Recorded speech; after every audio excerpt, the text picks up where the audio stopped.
You're listening to Love and Light with Dr. Lisa, Everyday Living in Peace. Day-to-day living can be difficult in our world today, and most people don't know how to live a peaceful, joy-filled existence. The key to this is simple: love. Join me, Dr. Lisa Collins, for the next hour as I unpack and identify the need for a peaceful, love-filled existence by engaging the challenging and hard topics of life. On this show, you will lean into the healing practices that enlarge your spiritual reality through the act of love. This kind of love begins with yourself and your neighbor and transcends age, race, sex, generation, class, and sexual identity. The world changes when we root ourselves in love. Love and Light with Dr. Lisa starts now. Hello, everyone. I'm Dr. Lisa, and you're listening to Love and Light, Living Every Day in Peace on Transformation Talk Radio. Stay with us for the next hour and let us help you experience how to bring more love into your life every day. And so today we have something very special for you. We have, are you just living do you want to live in peace, but you don't know how? And everyone can live in peace, even during a pandemic. No need to hold your breath anymore. Exhale and tune in as poet, writer, educator, and CEO of Sisterhood, Verb Inc. shares her truth on love and transformation. Today we have Tayllor Johnson, CEO of Sisterhood, Verb Inc., here to discuss love and transformation work that she leads towards healing. Her expertise and relevance is very relevant, which can help anyone connect to living every day in peace. Let's welcome Tayllor, Love and Light, Living Every Day in Peace. Hello, Tayllor. Hi, Dr. Lisa. Thank you for having me.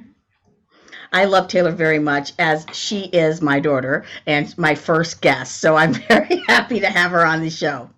So Tayllor, what is love and what does it look like in your world?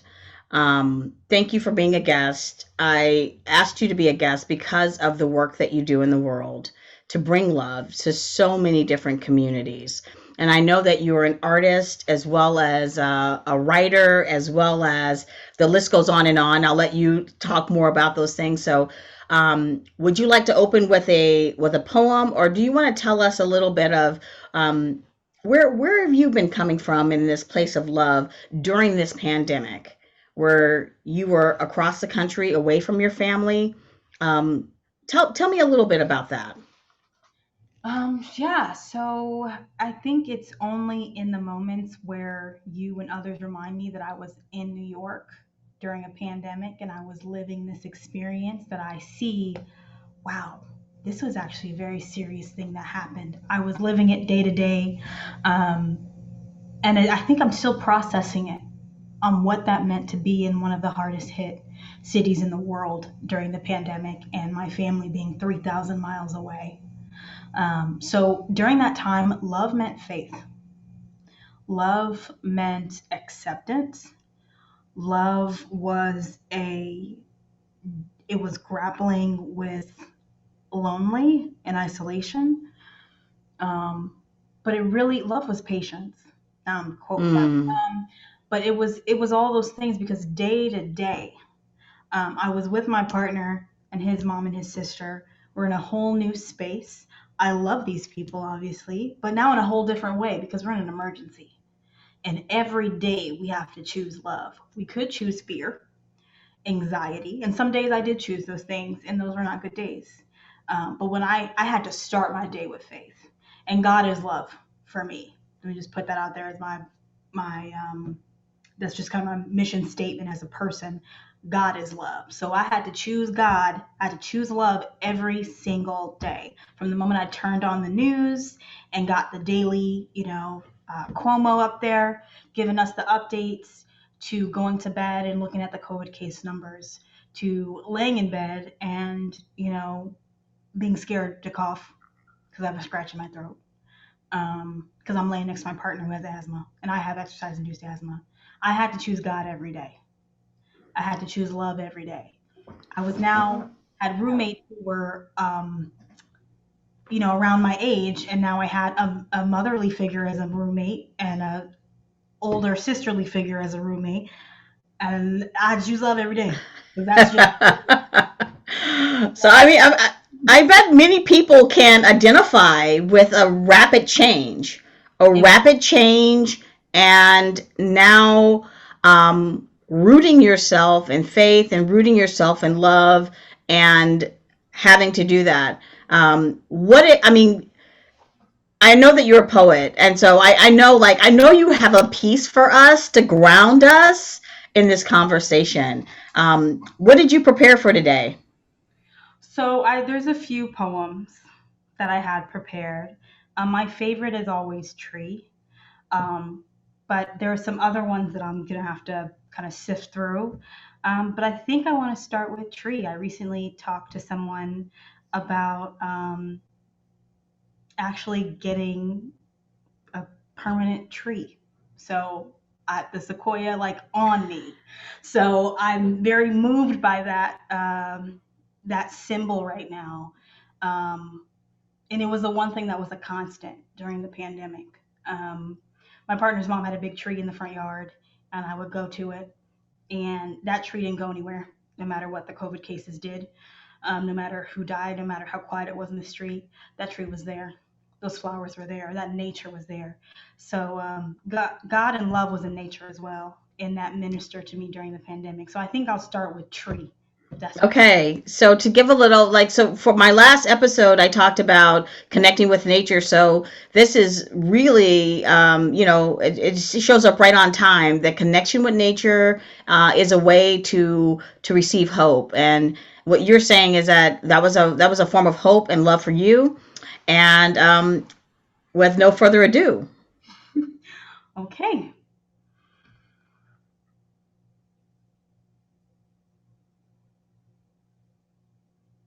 I wish I were a tree. Because if I were a tree, I'd be able to be and breathe with the wind, not trying to win anyone or anything, just being. And when I die face first in dirt and foliage cracked in half, out from my abdomen would sprout a sequoia. If I were a tree, it would be so easy. I wouldn't need a wallet or a phone. Just standing tall and alone would be enough for you, because if I were a tree, I wouldn't need any shielding. I would beckon lightning with every belly moan of thunder, and rain would only constitute as a blanket for me. If I were a tree, there would be no feelings. No, do you like me? Yes, I do. No, I don't. Why not? I don't know. Have you seen my father? Taylor, you're being rude. No, I thought I was being honest. I hate crying for you. Why does this always have to happen to me? Stop trying to be perfect, Taylor. You're only human. Not in this poem. In this poem, I'm a beautiful, luscious tree with birds for roommates and woodpeckers for alarm clocks, because Mother Nature never mentioned a suggestion box to me. So in her eyes, I'm just as brown and rough and gritty as she is. And I have room to grow and touch Planet X with my inspirations. No use in thank yous. Thank the sequoias before me. It takes death in the forest to create a legend. Thank you. thank you, Taylor. Thank you for that. Such an inspirational piece, Tree. And during this time, cultivating love. So far you've shared that love is nature to you, that love is God to you. I mean, last time my last episode, I talked about the time I called right before the pandemic and said, and you said, don't come, which are words that I have repeated in different settings because it just really does resonate with the unknown. And so, what was that call like for you? Oh, I was so excited. I was so excited for you to come visit and for to see you and to hear and to feel just how serious this pandemic was going to get. Um, the love to have you here and the love for your safety.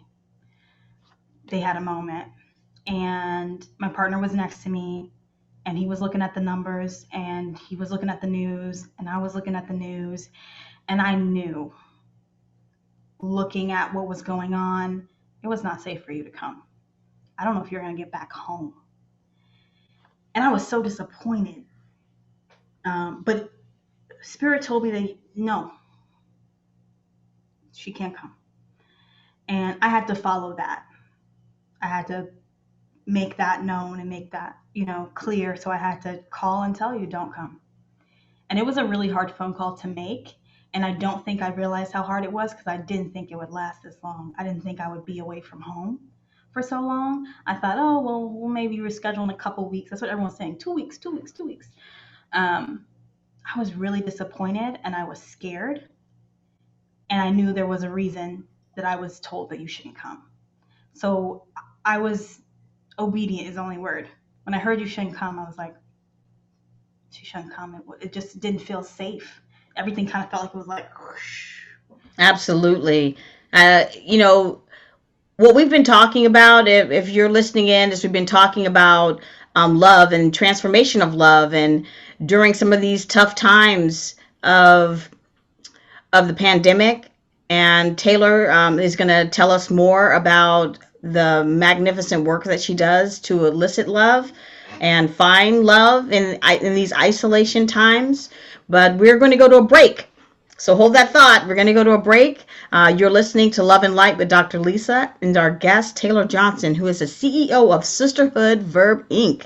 And we are going to take a quick break. And when we come back, we're going to explore more about what is love and the fascinating subject of finding love in your life. Stay tuned. We'll be right back.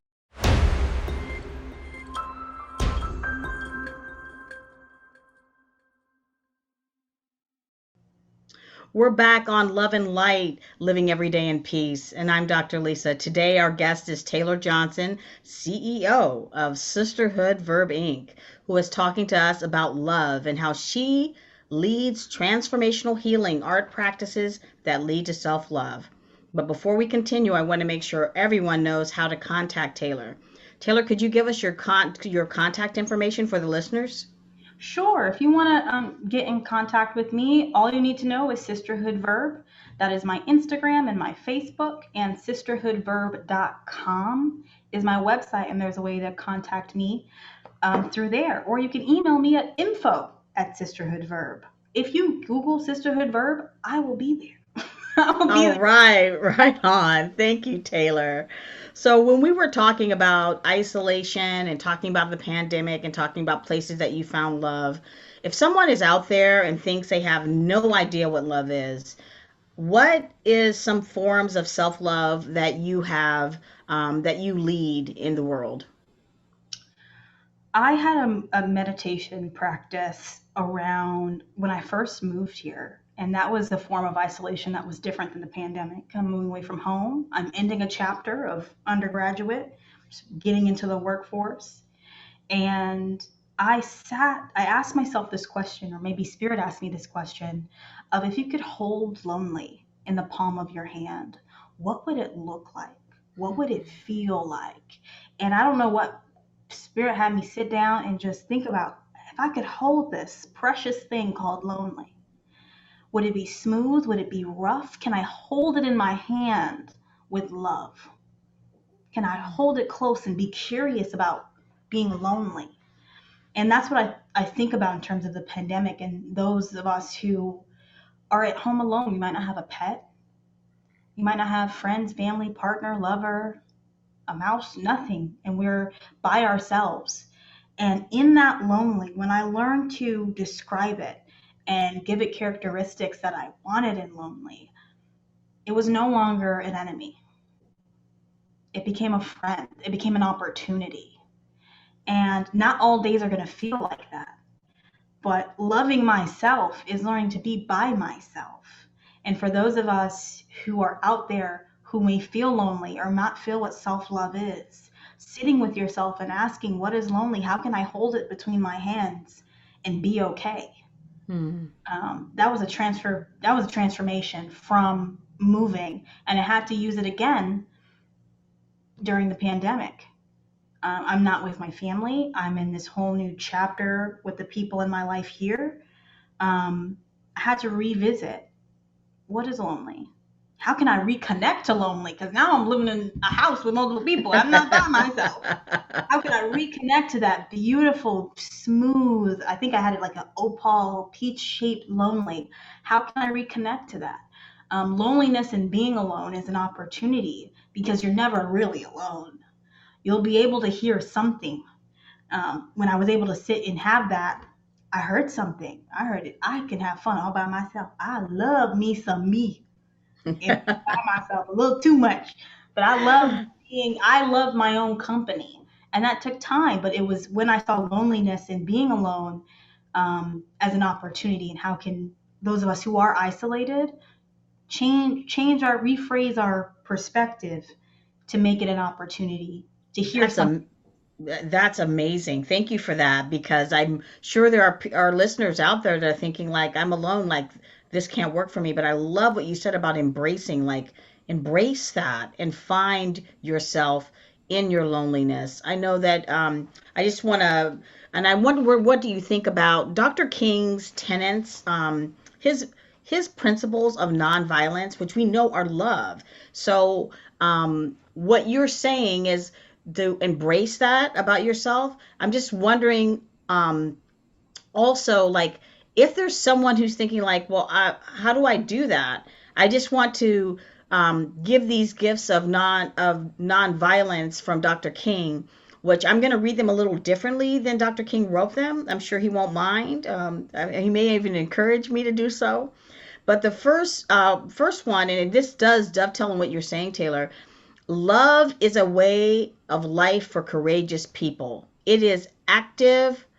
Love resists evil. Love seeks to win friendship and understanding. The end result of love is redemption and reconciliation. Love seeks to defeat injustice, not people. Love recognizes that evildoers are also victims. Love holds that suffering can educate and transform.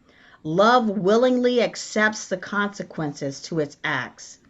Love chooses love instead of hate. Love resists violence to the spirit as well as the body. Love is active, not passive. Love does not sink to the level of the hater. Love restores community and resists injustice.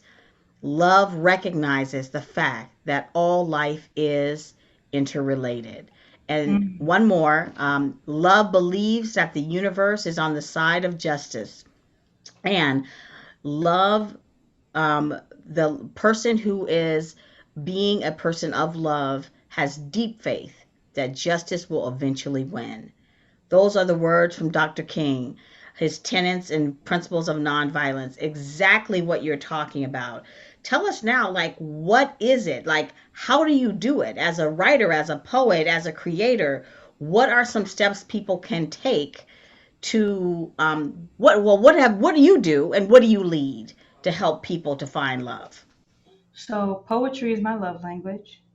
It is the thing that has all those it has all those facets. When I write, when I engage in my writing, when I'm performing poetry, it's patient with me. It believes in justice. It accepts me for who I am. So writing saved my life in that way. And it was through writing poetry that I've been able to love myself and love others. I love what Dr. King said about the evildoer is the victim. And I've always said that about white supremacy, that it's a cancer that we all have. There is no winners. There is no you have it better than me. When it comes to injustice of that kind, colonialism, white supremacy, we're all losing. Like we're all hurt by that. And how do we have that compassion? And through my writing, I've been able to access that compassion because walking day to day in America makes it a little harder to access that compassion. But poetry makes room for those facets, for love, and seeing the evildoer, seeing supremacy, oppression. People are victims too. How can I connect with them? How can I connect and heal myself? And poetry does that. Poetry has been the healer kind of working on me as I engage with it.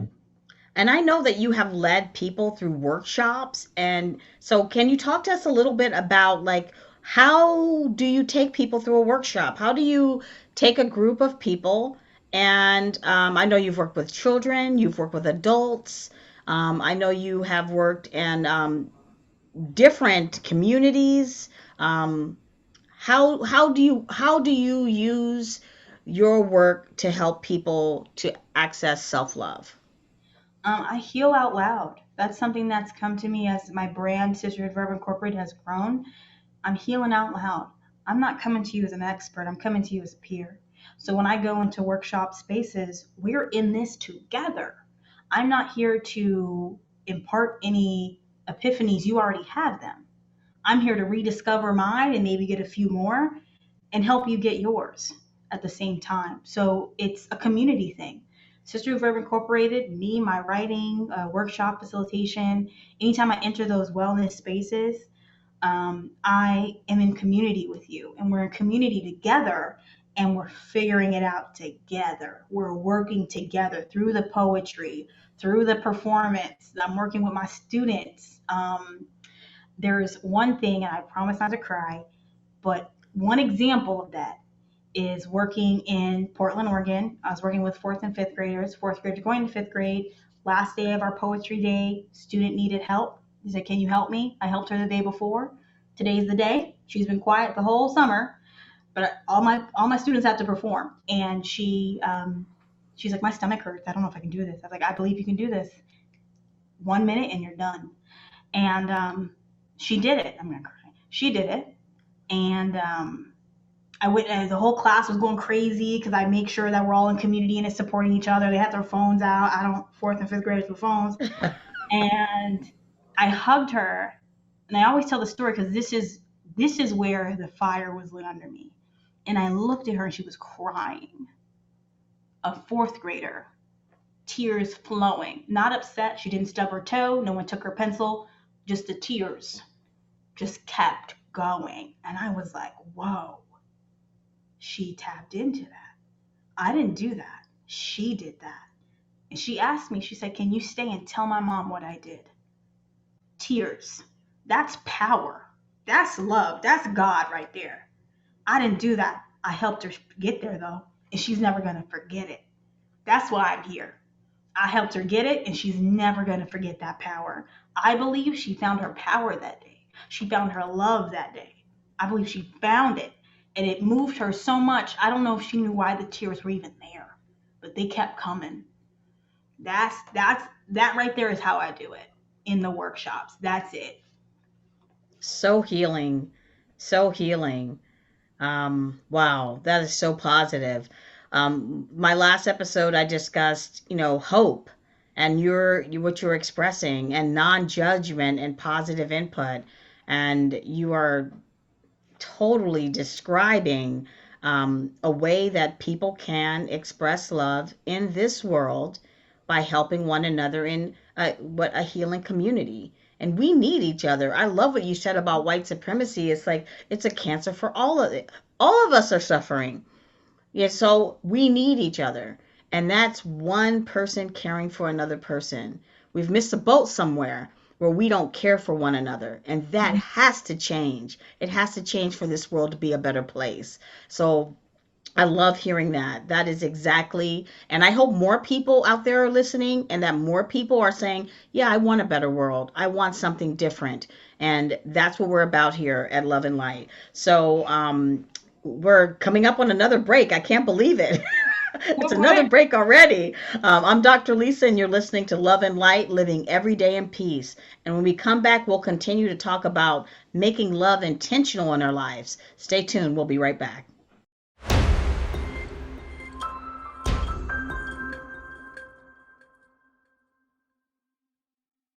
We are back, Love and Light with me, Dr. Lisa. I have Tayllor Johnson here sharing her experiences on leading in love and helping others to embody love. Tayllor, you have shared so much with us, and I know that you work with love through womanhood and healing communities. And so I would love to hear more about that. Sure. So it started with my experience in Los Angeles, growing up in Los Angeles and going to a predominantly white high school, and just realizing slowly but surely, like, I am different, and there's expectations of me as a Black woman that I don't match. I didn't fit in with the Black kids. They didn't think I was Black enough. And with the white kids and non-Black and non-POC folk, they reminded me that I was Black all the time. So where do I fit in? And as a Black woman trying to connect with other Black women, there was always a block, a barrier that was up. So I created this shirt that I'm wearing today. I created one shirt. I have a dream one day that women of color can pass by each other and not see imaginary enemies. And Wow. that I was just the want to give some snaps right there. I just want to stop for a second. There is not an imaginary enemy anywhere. It doesn't exist. Thank you. Thank you. does not exist. And I made one shirt and I connected to, so women would stop me. They're like, that's my experience. Why are we fighting each other? I don't get it. I got stopped in the airport, on the street. I hear people who wear it and they still get stopped and have conversations. That's the reason I made more and made it available for people to have. So from that was the beginning, And then I went to all women's college. Shout out to Mount Holyoke, any Mount Holyoke alums listening. Um, and then I thought, oh, Black womanhood. What does that mean in community with other Black women? I've been hurt by Black women in the past before then. I didn't really want to, I wasn't really ready yet. And it was in that, being around women, being around Black women from all over the world. So we've taken it out of the Americanized expectation of Black women, but like globally being a Black woman from the Caribbean, from Africa, the diaspora, that connection, I realized what that connection was. I found the benefits and I was able to shed some of that pain that I experienced. And I want more of this. How can I have more of this sisterhood? And I wrote a poem called Letter to My Unborn Daughter. And in that poem, I say sisterhood is a verb. It's something that you do. There was a lot of hashtag queen and hashtag I love you, sis, and all of that, but I didn't feel that. So it's something. I gotta interrupt here. You have got to recite that poem. Letter to my That okay. A letter to your unborn daughter was featured on Mount Holyoke's website. I remember when you walked across the stage with your degree, one of the professors yelled out, "Sisterhood is a verb." Now, you may not remember that. I remember that, and I thought, wow, one of the professors yelled out, "Sisterhood is a verb." And I thought, okay, this kid has made a dent. She has someone felt that. They felt the love of that poem. If you don't mind, I would be great for our audience to hear the depths of that piece. I don't mind at all. I have no problems with that. It's one of the poems that people say sticks with them the most, and it obviously stuck with me. So this is Letter to My Unborn Daughter, Every Woman of Color, and lastly to me. You matter. You are loved. You do not need acrylic nails in the shape of animal claws to prove you are tough. You are enough. So stop punishing yourself for growing up, for being human, for making mistakes, for defining women at your own pace. Be nice to yourself. For once, I can tell that you're tired. You have every right to be. You're tired of fighting for space just so you can take a breath before diving in again while forgetting your own existence in the process. You are exhausted. Using your lungs to speak up for all of us, I wish you would rest more. Know that I am here for you. No matter how we stack up when they put us against one another for sport in this country, sisterhood is a verb. I am here if you ever need me. Because I know you've been crying. I also know that you haven't cried enough. You have yet to slow down and witness to see what victory looks like on our complexion. If you keep running, you are going to miss this. There is no need to hide, to fight just for the sake of keeping that Black woman image that we are not to be messed with. Trust me, America already knows this. America is threatened by this. That is why our power has become entertainment for their dull moments. So please remember, you have choices and you're amazing, period. You have nothing else to prove to the world, to the privilege, to your family, not even to me. You have no one else to win over and convincing yourself you have become a woman. Go ahead, celebrate. The revolution is going to need women who know how to gnash teeth and be at peace. Being a woman of color does not mean you have to carry generations of resentment on your shoulders. Let it go. Take a breath and know that I love you and respect you and admire all that you are. I hope this is the message that you hear from your sisters and your kin instead of what it means to be the baddest bitch. Love always, Mommy. Tayllor Johnson. Wonderful. That is wonderful. And I hope our listeners are listening to where it connects for you, listening to where your heart jumped a beat a little bit. And one thing that we do a lot in this country is that we separate, we isolate. Um, we if we're talking about people of color, then that's not about me. I know that all women who heard that, and there are probably men and everyone in between that heard that, something resonated for you. Something resonated. That is the spark and light that we're talking about in this podcast. Love and light. Hold on to it. Hold on to it. And we know you're tired because we're all tired. And what we're looking for in this podcast in particularly, love and light, living every day in peace. That is a beautiful piece, Tayllor. An absolutely beautiful piece. You could do a workshop on any one of those lines. Any one of those lines, you could do a workshop.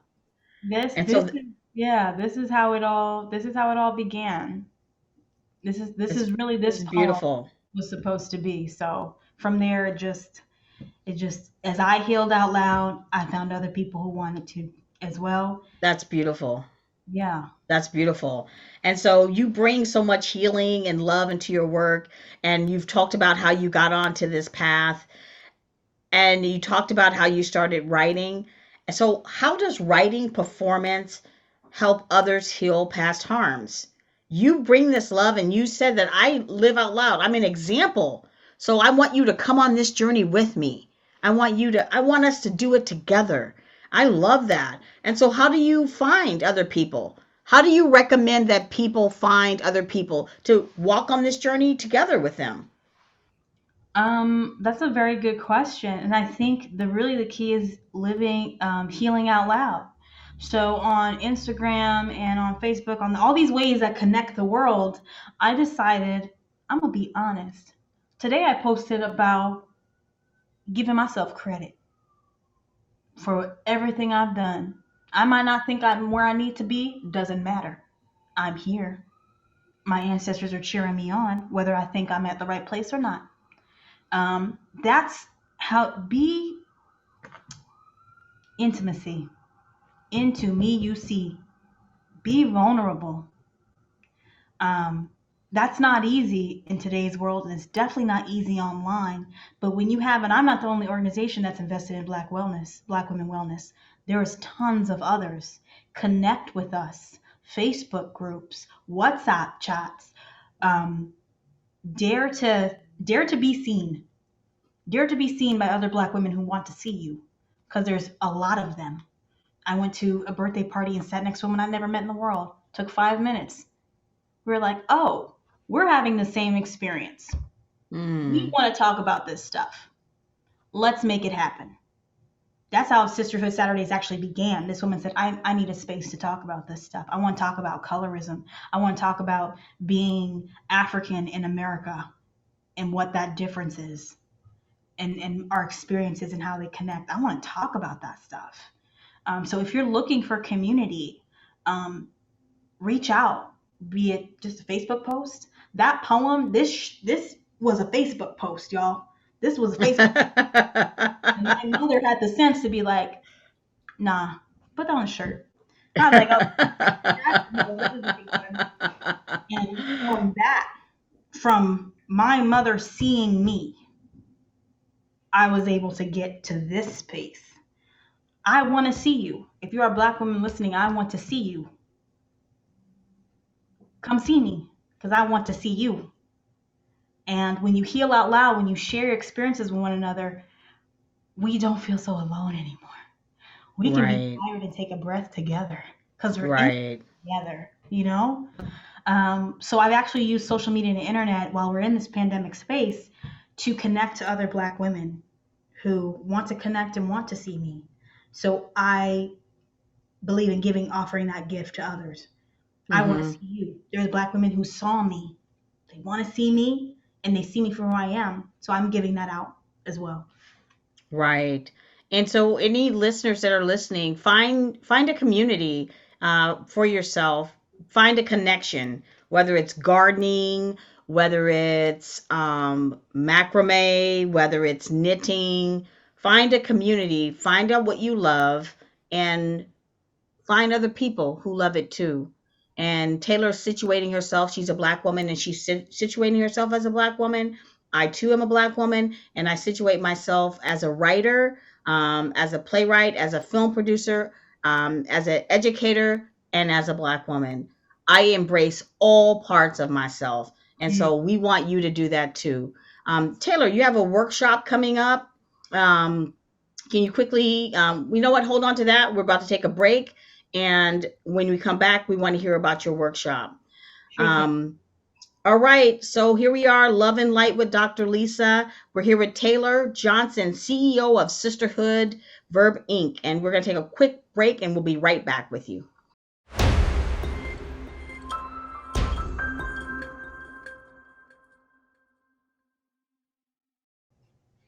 Welcome back to Love and Light with me, Dr. Lisa. I have Tayllor Johnson here sharing her experiences, her poetry, her writing around love and helping others to embody love. Um, Today, we've talked about what love is. We've talked about how Dr. King describes love. We have seen and heard Taylor's beautiful writing of poetry and her expression out loud of her own healing practices that have embodied and helped other people to experience love. And now, in this last segment, we are going to talk about how to get started to bring more love into your life. But before I do that, I would love for Tayllor to tell us anything that she has going on. How can our listeners contact you? Is there, give us your info.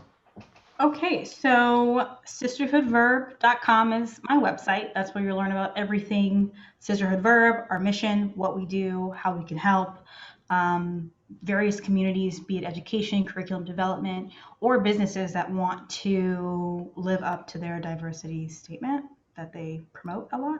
So I want to help those organizations as well. The most recent thing and something that I'm very excited about is my Sisterhood Saturdays. It started out as an Instagram live, like an IG live situation, and then I realized that I was uncomfortable speaking on live. So I stopped, and that's part of the learning experience. And I said, I'm not comfortable. And I need to have a sustainability protocol because if I'm going to create a community event, it needs to be not one that disappears. So I decided, based on the conversation I had with this young woman, that Spirit told me it's time. So I'm having my first virtual Sisterhood Saturday for self-identified Black women over 18 on this Saturday, October 16th at 5 p.m. Eastern Daylight Time. And if you want to register, all you have to do is go to sisterhoodverb.com, and it's on the homepage to register, get your information, and I'm excited to send out some fun information soon. But the topic is actually joy, Black women, a joyous revolution. How are we cultivating joy in our lives right now? We all Wow. can. So it's just figuring out, learning, healing out loud, learning about other women's experiences from different backgrounds and walks of life, and learning how we can cultivate joy. How can we keep joy in our lives? How can we just nourish the joy that we have, or manifest some more? It's available to us. We are not just resilient machines. Yes. Love that. Is that a quote? That's wonderful. Wow. Anything else, Tayllor? Anything else you have going on? Um, well, there's some projects in the works. I want Sisterhood Verb to be community based and community um, filled and community fed. So I'm very excited to have different hosts for each monthly session. Hopefully, Dr. Lisa will join us for one and talk about her um, racial consciousness work that she does, which is very important, and connect to other people. So if you're interested in hosting a Sisterhood Saturday for Black women and or women of color, or for queer folks, queer people of color, women of color, like reach out to me. This is community fed. I'm starting it, but it's not, it takes a village. So I'm just excited to connect with other people who want to do this work with me. That's amazing. That's amazing. And I love this sense of community, of having a place. And in my last episode, I talked about having a place of a healing community of support and starting with that small community. And I think where our world is today is that we're so isolated, and then a pandemic happened. And in that isolation, we're just not caring for one another, and it's our basic tenet, and it's the only thing that we need to do in this world is care for each other. And because of the isolation, the lack of community of support, we are lacking. And I'm hoping that your work around sisterhood, other work, and other communities that are having a place where people can go and they can be their authentic selves, and they can get help with healing, not this cycle of um, what's wrong, but how do we express that joy? How do we express that love in our lives inside of these groups? I love that. And so, congratulations on your work in those healing communities. Thank you. And I encourage listeners to please create a healing community for yourself. Email me, Dr. Lisa. I'm happy um, to give some structure on how to start a healing community for yourself. And so that's what we want to talk about in this last segment, is how do I start? I don't have no idea. I'm not a black woman, I'm not a black man, I'm not a person of color. I want a community for myself. Tayllor, I know that there are so many different ways. The arts is one way, Yep. writing is one way, projects helping people. So tell us a little bit about what you've seen. If there's anything I can tell you is that if you're out there and you're like, I don't fit into any of these categories, there's no place for me. I want you to get a piece of paper and I want you to put at the top, I give myself permission. And then I want you to write. Don't stop writing. I don't care what comes up. Write for at least 3 to 5 minutes. I give myself permission. And I want you to stop that one. And I want you another piece of paper. And then I want you to put, I'm curious. And then just write for 3 to 5 minutes. And in between those two free writes, if it's a poem, a song, whatever, there's going to be some word that pops out to you. There's going to be something that's like, oh, I wrote that. I connected to that. Or I didn't give myself permission to do that before. And that is going to get you started. Because that little light, that little sparkle that you wrote yourself is the beginning. If it becomes a movie, if it becomes a poem, if it becomes a curriculum, if it becomes your dissertation, there's a spark when you get to writing and you give yourself permission first with no judgment. And when you have those two writings, share it with one person. And that's how you get started. Share it with one person. Fantastic. Fantastic. You can connect.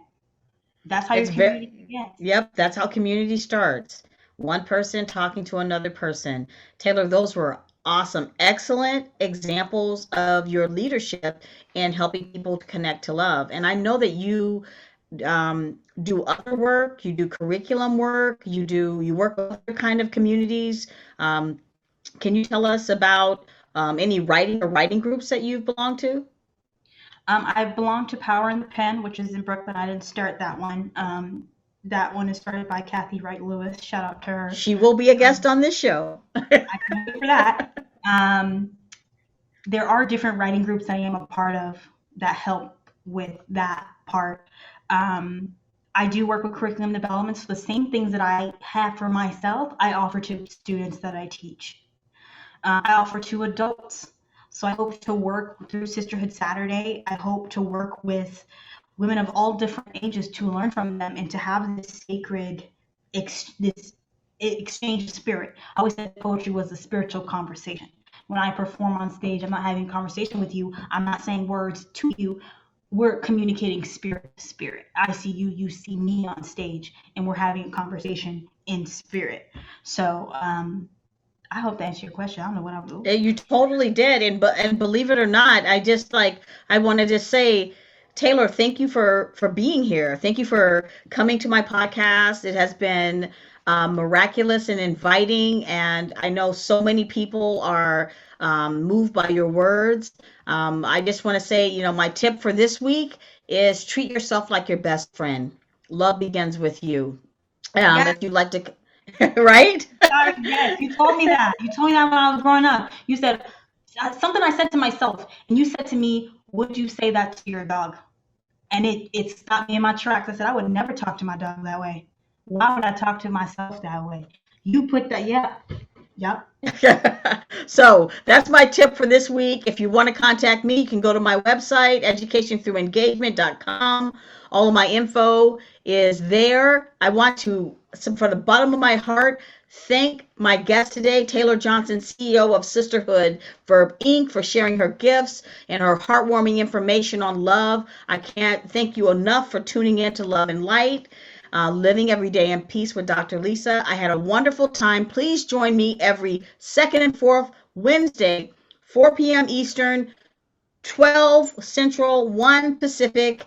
And next time on Love and Light, we will have the Reverend Dr. Adara L. Walton, who has 40 years of experience in a million different things. I can't wait. I wish you peace, wellness. Next time, this is Dr. Lisa. Thanks for listening to Love and Light with me, Dr. Lisa, Everyday Living in Peace. You spent the last hour engaging in challenging and transformational conversations, all for the purpose of living a peaceful, joy-filled existence.